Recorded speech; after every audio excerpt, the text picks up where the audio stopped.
En Mateo capítulo 5, en el versículo 19, hermanos. Ahora estamos para ver la segunda parte de este mensaje. La semana pasada hablamos de, el mensaje es Jesús y mi ley, hablando de la Biblia. Jesus and my law, and we're talking about the Bible, this is our law. Pero también hablamos la semana pasada de cómo aplico personalmente esta verdad. Last week we talked about how we apply personally that truth. Y ahora vamos a hablar de la aplicación como iglesia. And now we're going to talk about the application as church. Vamos entonces, hermanos, a Mateo capítulo 5, versículo 19. Y dice de la siguiente manera, nuestra aplicación congregacional, dice: mas cualquiera que los haga y los enseñe, hablando de estos los mandamientos, este será llamado grande en el reino de los cielos. Es obvio que mi enfoque como individuo y mi enfoque también como iglesia debe ser el obedecer y el aplicar la palabra de Dios en mi vida. Debe ser el cimiento de mi vida, debe ser lo que guía mi vida. No es la moda, hermanos, no es lo que piensan las demás personas, no son las tradiciones, no es lo que me agrada, no es mi cultura, es la Biblia, es la enseñanza de la palabra de Dios.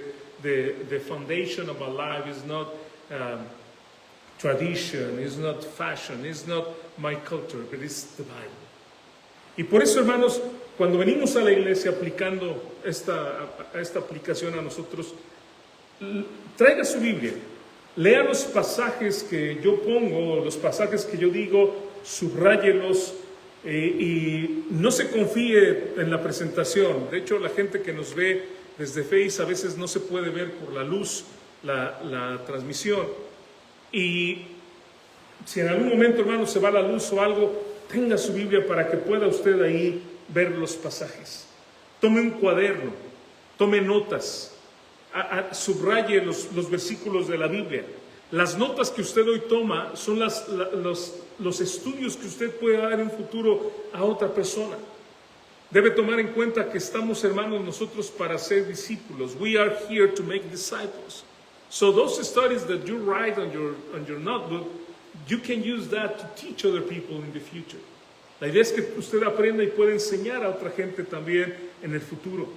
Seamos, hermanos, como los de Berea. La iglesia de Berea, dice Hechos 17, 10 y 11, Acts 17, 10 and 11.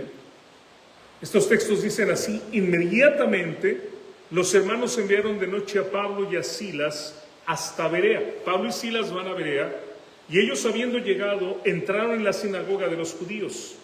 Y estos, o sea, los creyentes de ahí, vean lo que dice, eran más nobles que los que estaban en Tesalónica, pues recibieron la palabra con solicitud. O sea, escuchan la palabra, la reciben, les agrada la palabra.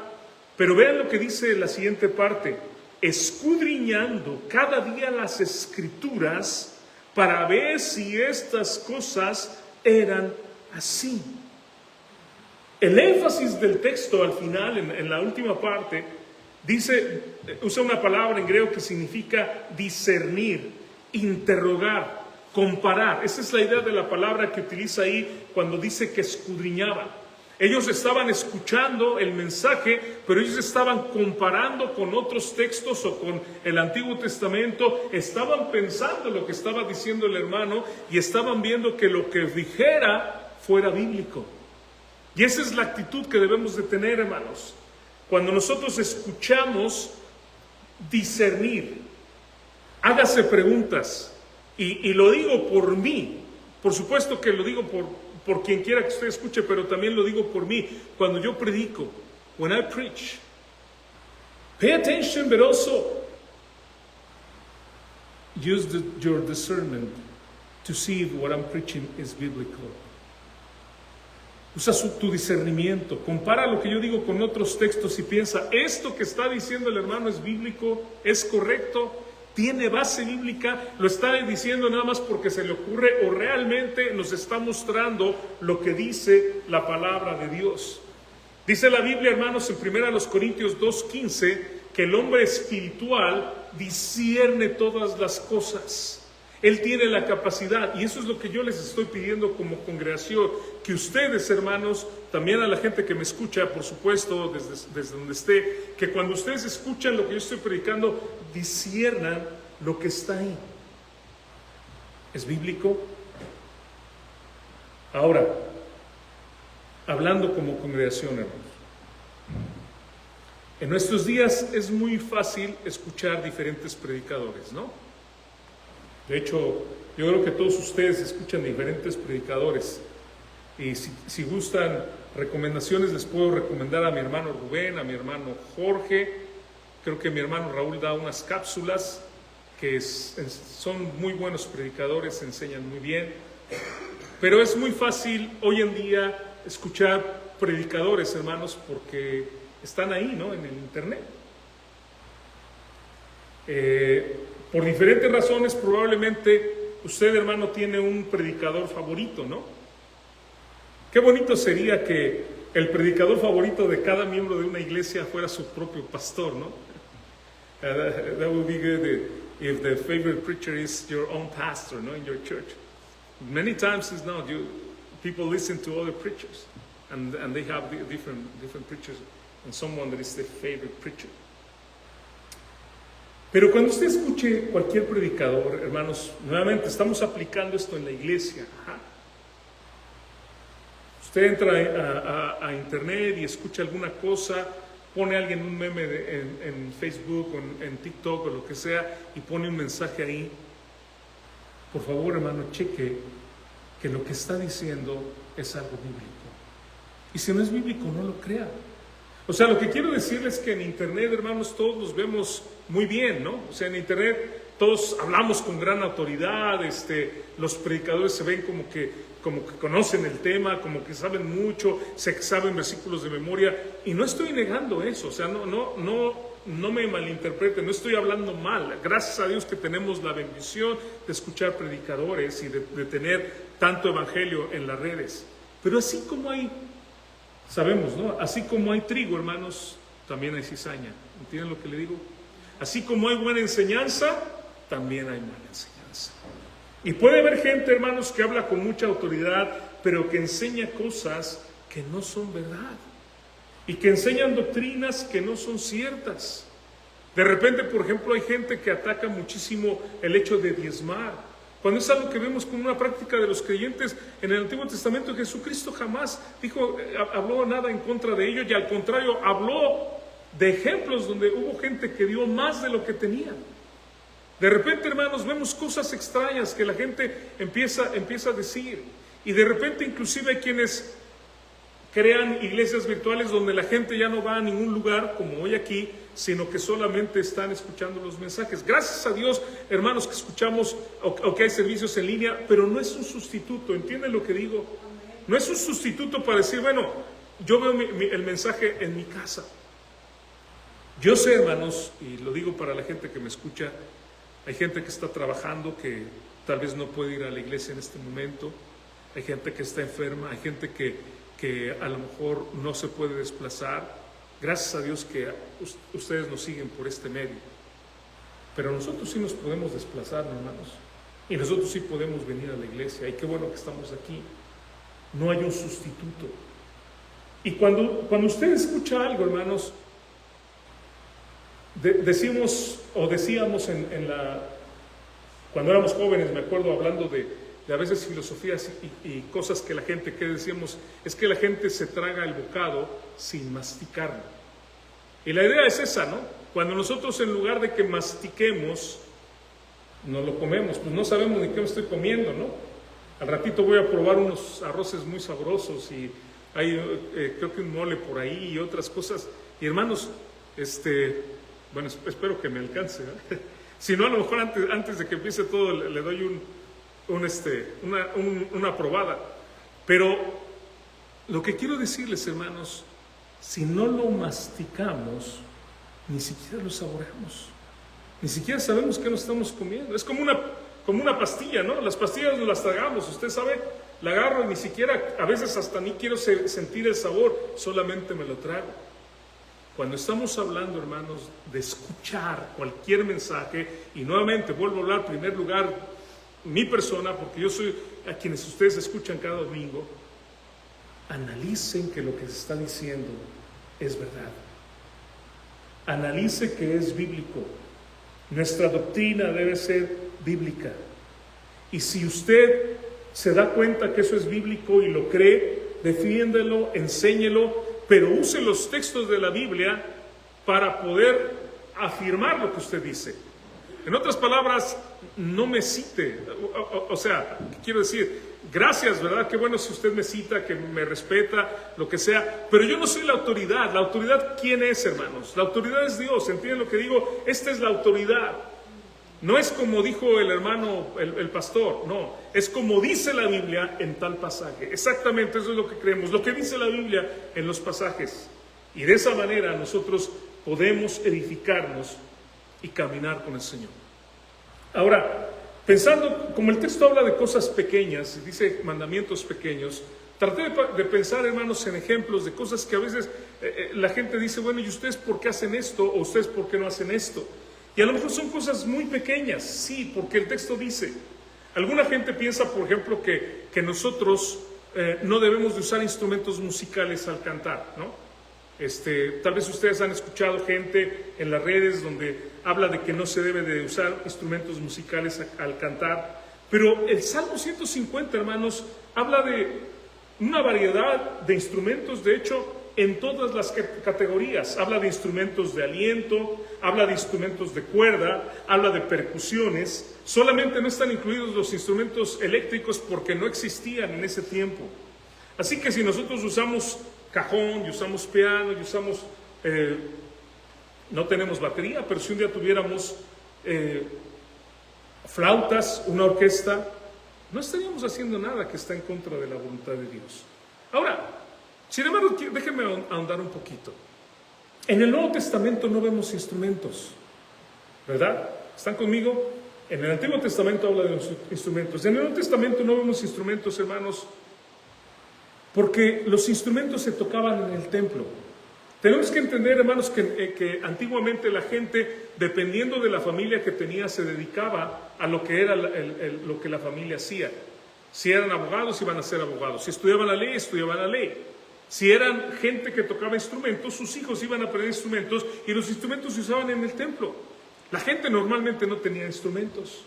Y tenemos que entender que cuando comienza la iglesia del Señor Jesucristo, usted recuerda que la gente que empieza a creer son judíos, y los judíos sí, en el templo tenían cantores y tenían instrumentos y tenían todo esto, pero en las casas no tenían. Y cuando empieza a haber obras misioneras, pues no hay instrumentos. De hecho, hermanos, se sabe históricamente que en los primeros siglos la alabanza en la iglesia era cantada. Es decir, no había un instrumento para acompañarlo. Ahora tenemos también que entender en los tiempos de persecución.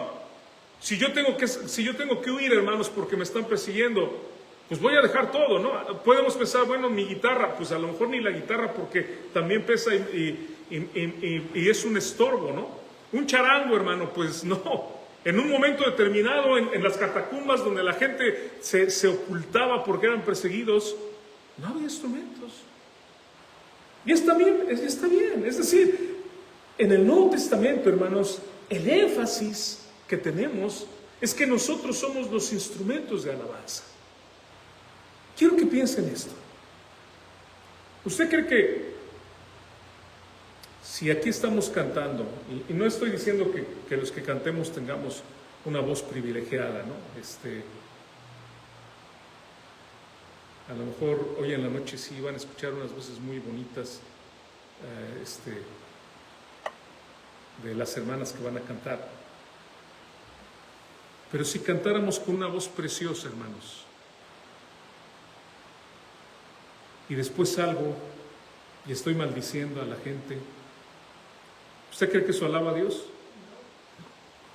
O el que está aquí es un profesional que canta y toca la guitarra como un virtuoso, pero su vida es una vida donde está viviendo mal, donde está continuamente en pecado, donde no le interesa nada de las cosas de Dios, lo único que le interesa es estar al frente y que la gente lo vea como toca la guitarra. ¿Usted cree que eso alaba a Dios? Por supuesto que no. Lo que alaba a Dios, hermanos, es nuestra vida.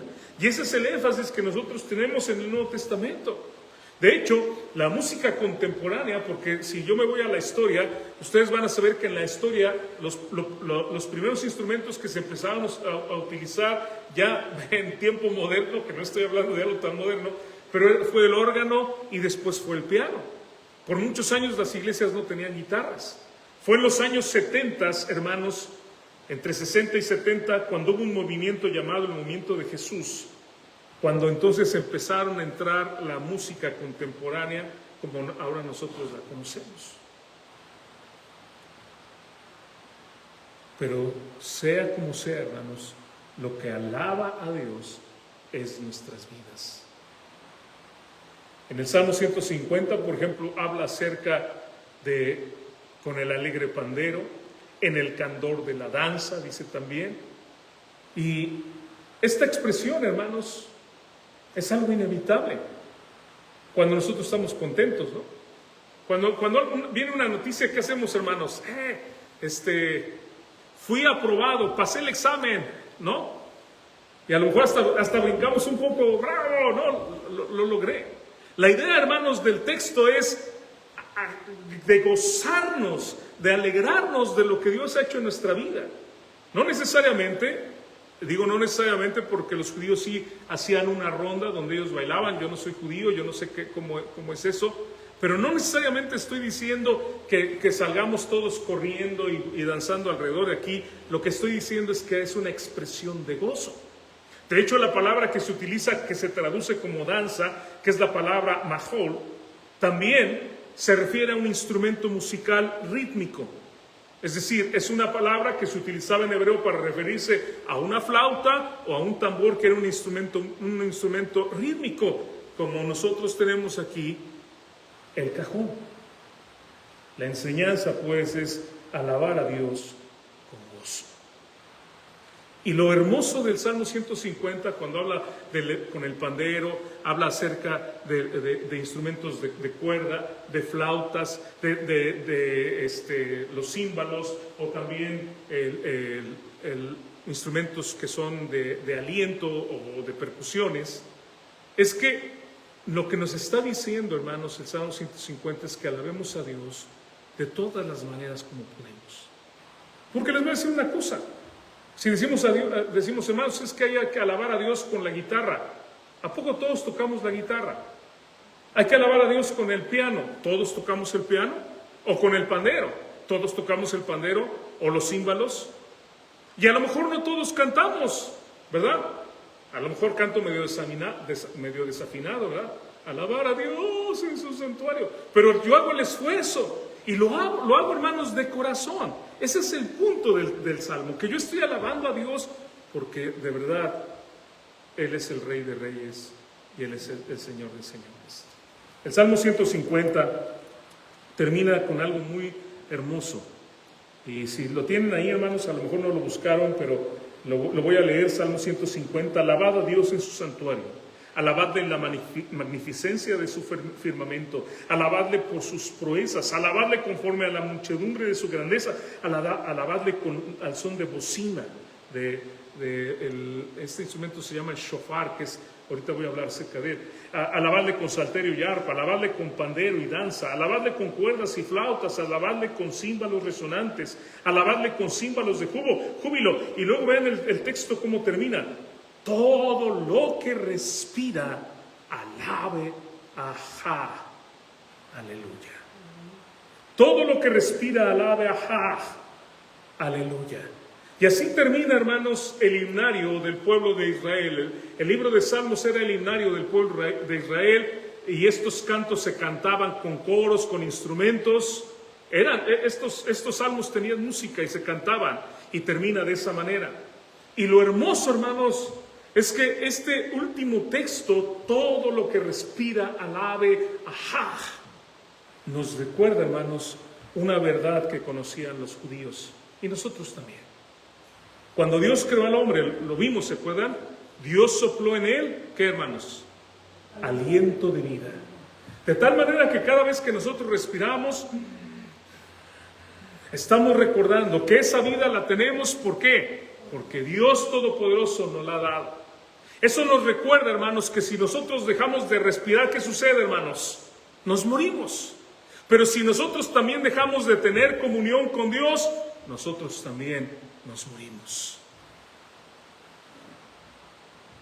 Los judíos, los rabinos del Antiguo Testamento, creían y enseñaban, hermanos, que cuando el hombre respira, cuando el ser humano respira, el sonido que hace es el sonido del nombre de Dios.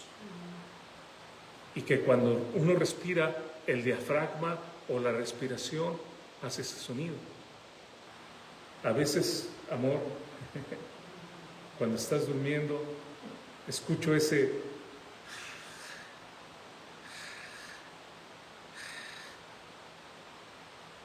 Y dice el texto, hermanos, todo lo que respira, ¿qué? Alabe a Jehová. Es decir, todo, aún con nuestro aliento, con nuestra vida, es la manera como nosotros debemos de declarar que nosotros dependemos de Dios, nosotros vivimos para Él. Y es interesante, hermanos, ¿se ha fijado cómo cuando nosotros estamos en problemas o cuando estamos en dificultades empezamos a respirar más fuerte? Estamos haciendo trabajo y empezamos a respirar más fuerte, necesitamos más aire, y de la misma manera me hace pensar, cuando estoy en problemas, cuando estoy en situaciones difíciles, necesito más de Dios, necesito más de su poder en mi vida, necesito más de Él para salir adelante de la situación que yo esté viviendo. Así que, hermano, somos instrumentos de alabanza. Somos nosotros instrumentos de alabanza. Fuimos creados para alabar a Dios. En nuestra iglesia nosotros no vamos a tener danza expresiva. Hace muchos años fui invitado a una iglesia y me acuerdo que ahí había danza expresiva y había una hermana en payasito, sí se llama payasito, ¿no? Ese vestido o esa cubierta negra que va pegada al cuerpo, y ella danzaba al frente mientras se tocaba una música. No lo haría, hermanos, creo que sería un poco impropio, ¿no? Porque imagínense todos los hombres viendo a la hermana y ustedes van a decir, no, es que no debe ser mal pensado. No es que soy mal pensado, hermanos, es que sencillamente somos así los seres humanos, ¿no? Es lo que estoy diciendo.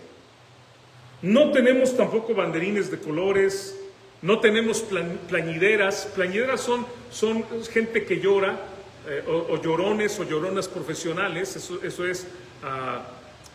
plañideras is people that cry, that you can hire them to cry. No tenemos, porque no hay ninguna mención en el Nuevo Testamento de todo esto, hermanos. O sea, les estoy diciendo cosas pequeñas. ¿Por qué hacemos o no hacemos cosas?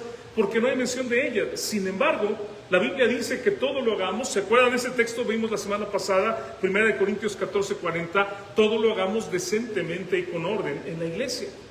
Y luego sí nos dice, Efesios capítulo 5, versículo 19, hablando entre vosotros con salmos, con himnos, con cánticos espirituales, cantando y alabando al Señor en vuestros corazones. Isaías 43, en el versículo 21, dice, este pueblo he creado para mí, mis alabanzas publicará. Y la idea de publicar es anunciar, es decir, es contar de las grandezas de Dios, es enumerar. Y es a través de nuestra vida, de nuestras vivencias, de lo que nosotros hacemos, de ver el poder de Dios en nuestra vida, de cómo Él ha sanado una situación, cómo Él nos ha ayudado en un problema, cómo nosotros le hemos compartido a alguien de Cristo y esa persona ha creído. De ver la mano de Dios, hermanos, es que nosotros le damos la honra y le damos la alabanza. Esa es la forma de alabar a Dios. Somos instrumentos de alabanza. En nuestra iglesia tampoco tenemos un shofar. Y hermanos, el shofar era un cuerno que se utilizaba, una trompeta que se utilizaba como trompeta, y se utilizaba a veces en los cantos, se utilizaba sobre todo para dar la orden de movimiento o de quedarse. Como ustedes han escuchado a lo mejor las trompetas del ejército, ¿no? El ta, ta, tarara, ta, ta, tarara, ta, ta. Bueno, no podía hacer ese sonido del shofar. El shofar era un sonido solamente poderoso, que también nos hace pensar que en el libro de Apocalipsis, a la final trompeta, ¿se acuerdan? Nos habla de las trompetas, ese es el shofar cuando el Señor Jesucristo venga. Y era un instrumento que anunciaba algo portentoso. Ahora, no sé tocarlo, hermanos, no sé si sea difícil. Me gustaría a mí tener una orquesta, por supuesto que sí. Pero si no lo tenemos, tampoco estamos haciendo algo que no sea bíblico. No hay mención de ello en el Nuevo Testamento. No hay ninguna evidencia, hermanos, de que los hispanos pertenezcamos a la tribu de Efraín o de Manasés. Ustedes van a ver esto mucho en internet, que somos judíos porque somos de las tribus perdidas de Israel. Inclusive, talking about Joseph Smith, he was the Mormons, he was the leader of the Mormons, and he has a teaching that American people, they belong to the Jewish people. No, that is not. Well, there are American people and Mexican people in other countries that belongs or are Jewish, but it is not that that we are Jewish just because somebody came to this part. No. Estas ideas, hermanos, Romanos capítulo 11, hermanos, nos habla de que nosotros y el pueblo de Israel somos un pueblo, hermanos, somos hermanos. ¿Sabe por qué? Por medio de Jesucristo. Somos el pueblo de Dios, somos los hijos de Dios. Se cumple la promesa que Dios le dio a Abraham en Génesis 12, en tu simiente serán benditas todas las familias de la tierra. Pero eso no significa, hermanos, que nosotros tengamos una genética judía.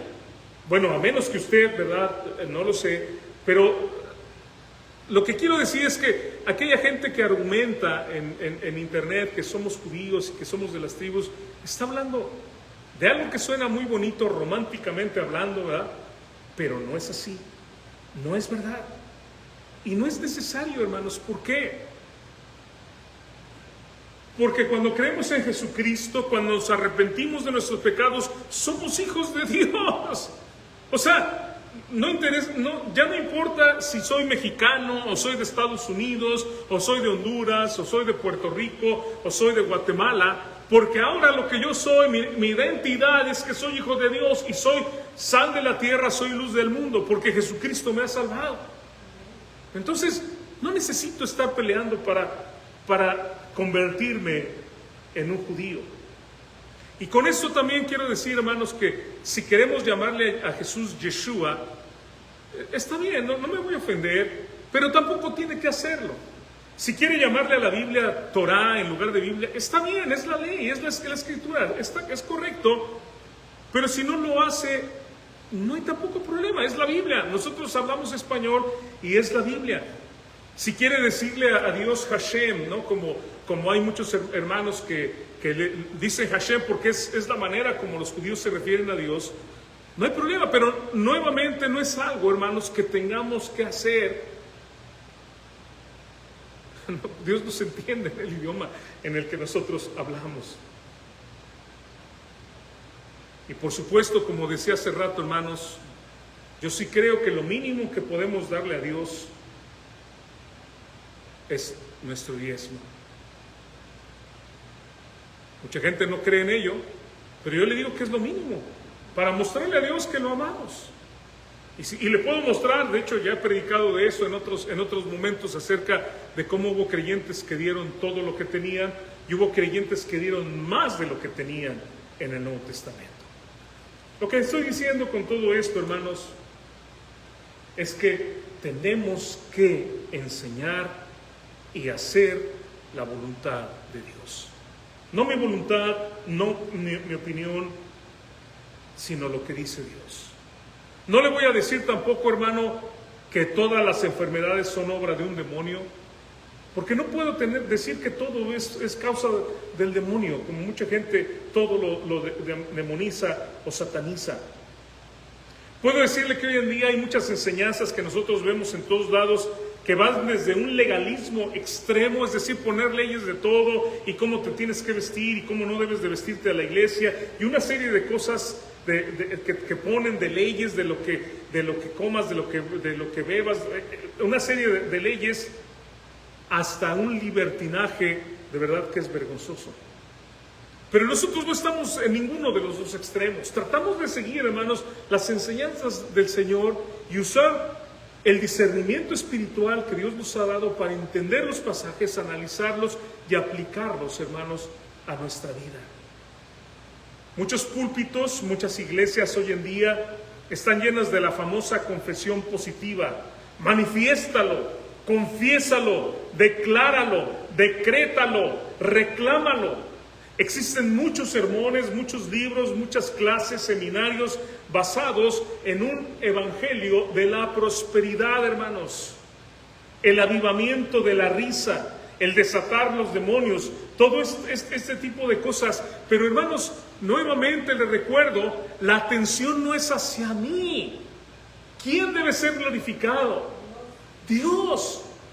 No se trata, hermanos, de que si yo soy creyente yo voy a ser extremadamente rico. ¿Sí es verdad eso? ¿Es algo bíblico acaso? Dios me va a bendecir, por supuesto. Pero ¿dónde dejamos bienaventurados los que padecen persecución? ¿Usted cree que cuando los creyentes, Hechos 8:4, puedo decirle, los que fueron esparcidos, ¿ustedes creen que se llevaron todas sus riquezas cuando iban siendo perseguidos? Hace rato lo dije, no.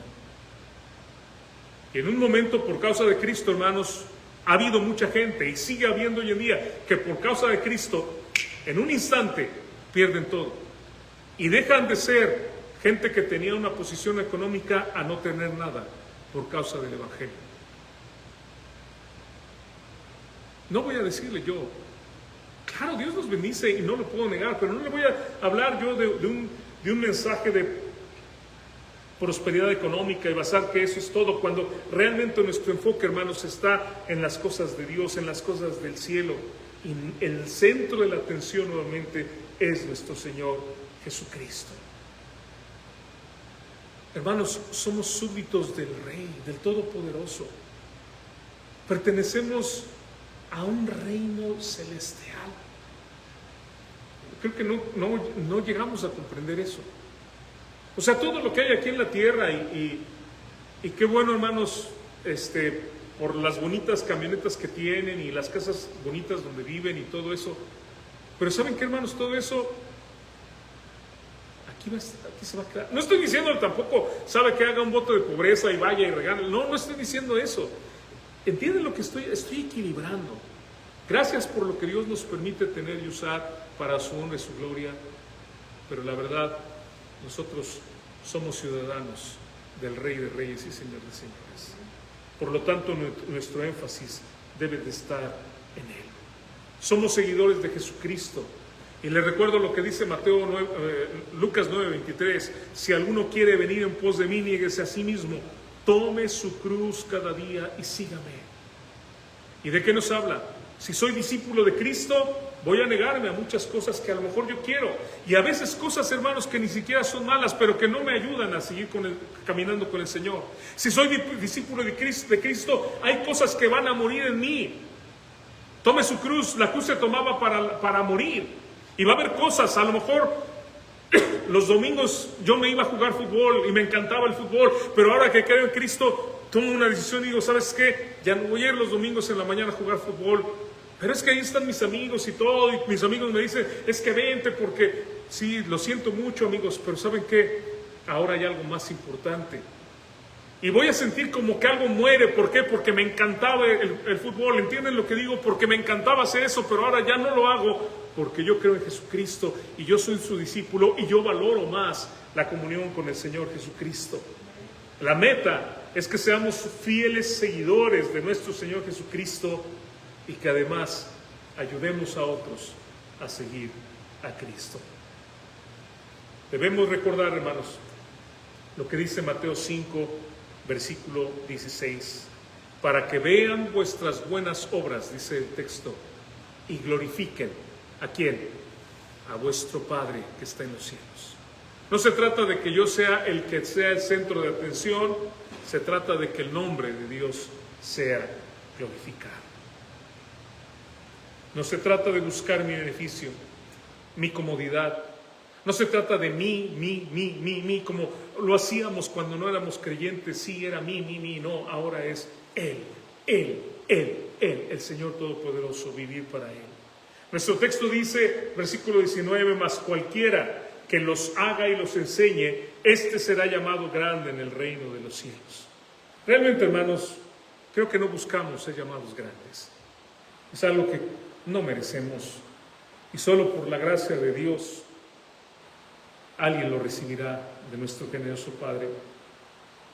Pero nuestro énfasis, hermanos, debe ser enseñar la palabra pura, la leche no adulterada, compartir el oro sin ningún tipo de aleación, alimentar con la miel que no está rebajada. Así que, ¿qué significa esto? Lea, estudie, memorice, viva la palabra de Dios, la pura y bendita palabra de Dios. Pero cuando usted escuche cosas que no son bíblicas, inmediatamente deje de escuchar eso, porque no es algo bíblico. Si usted escucha, por ejemplo, que la salvación es por obras, si usted escucha mensajes donde se enfatiza la prosperidad económica o un énfasis desmedido en el ser humano en lugar de Dios, le voy a decir que eso no va a ser algo bíblico. En esta iglesia, por supuesto que nosotros creemos en la Biblia completamente. Es la palabra de Dios, es útil para enseñar, para redarguir, para corregir, para instruir en justicia, a fin de que el hombre de Dios sea perfecto, enteramente preparado para toda buena obra. Creemos las doctrinas que están en la Biblia, creemos doctrinas que desde el inicio del cristianismo se han enseñado, y muchos creyentes, hermanos, en muchas partes han muerto por defenderlas. Creemos en la creación. Génesis 1:1, en el principio creó Dios los cielos y la tierra. Creemos en la Trinidad, Mateo 28, del 18 al 20, bautizándolos en el nombre del Padre y del Hijo y del Espíritu Santo. Creemos en la deidad de nuestro Señor Jesucristo, en el Juan 1:1, en el principio del Verbo, y el Verbo era con Dios, y el Verbo era Dios. Creemos en la resurrección corporal de nuestro Señor Jesucristo, capítulo 15 de 1 de Corintios, todo el capítulo. En la salvación por la gracia inmerecida de Dios. Solamente por medio de la fe, solamente y el arrepentimiento, y por medio de nuestro Señor Jesucristo, porque por gracia sois salvos por medio de la fe, y esto no de vosotros, pues es un don de Dios, no por obras, para que nadie se gloríe. Efesios capítulo 2, versículo 8 y 10. Creemos en la supremacía total de la Biblia en todo asunto de doctrina y práctica. Segunda a Timoteo 3, 16 y 17, hace rato lo dije, toda la Escritura es inspirada por Dios.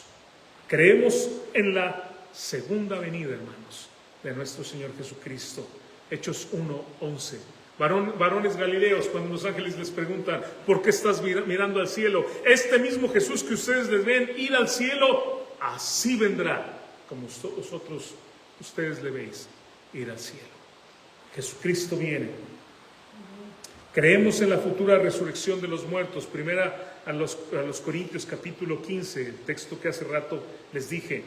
Y creemos, hermanos, en el matrimonio entre un hombre y una mujer que nacieron como hombre y como mujer. Génesis 1, 27 y 28. Creó Dios al hombre y a la mujer. Y les dijo al hombre y a la mujer, fructificad y multiplicaos. Y más adelante, por esto dejará el hombre a su padre y a su madre y se unirá a su mujer y serán una sola carne. Todas estas doctrinas, por supuesto, muchas más, las creemos. Nuevamente, hermanos, no estamos nosotros para inventarnos nuestras propias doctrinas, lo que pensamos, lo que queremos creer, lo que nos convenga. Estamos nosotros para seguir la ley de Dios, la palabra de Dios. Y cada vez, hermano, que encontremos algo que a lo mejor no nos agrada mucho, a lo mejor de repente leo un pasaje por ahí, hermana, que dice que debe de sujetarse a su esposo y dice, ¿qué? Bueno, pídale a Dios que Dios le dé discernimiento para para poder aplicar, para poder vivirlo. Cuando encontramos pasajes que dice que debemos de amar a la esposa, hermanos, como Cristo amó a la iglesia, y luego dice, y se sacrificó por ella. Hermano, ¿cómo? Sí, a ti, varón, Braden and all the guys here, we should sacrifice for our wives. Maybe that's something, a task that is really difficult. Es una tarea muy difícil, ¿no? Pastor, no predique de eso, no me gusta. Y si en algún momento, hermanos, predicamos acerca de dar, hermano, voy a empezar a hablar de dinero. Le aseguro que no voy a hablar mucho acerca de eso, pero el día que hable de eso, son cosas bíblicas. El día que enseñe, hermano, acerca de que tenemos que disciplinar a los hijos. Oigan, está el Antiguo Testamento plagado y el Nuevo Testamento, Hebreos capítulo 12, también plagado de enseñanza de la educación de los hijos. Pero la gente que me escucha va a decir, no, ¿cómo cree? No podemos. ¿Cómo lo vamos a demandar, pastor? Y se va a ir a la cárcel por lo que está diciendo. Hermanos, ¿por qué tenemos la sociedad que tenemos? ¿Por qué tenemos los jóvenes que tenemos como están ahorita? ¿Saben por qué? Porque nos tiembla la mano, porque como me dice el hermano que predicó el otro día, él tiene un dicho que dice, te haces chiquito, y a veces nos hacemos chiquitos, ¿no?, ante las cosas, en lugar de tomar lo que enseña la Biblia y decir, esto es lo que enseña la Biblia y esto es lo que voy a aplicar. El reto, hermanos, para ustedes, congregación, iglesia, es a vivir lo que enseña la Biblia. No lo que nos parece cómodo, sino lo que dice la palabra de Dios, para darle la honra a nuestro Dios. Vamos a orar, hermanos, para terminar.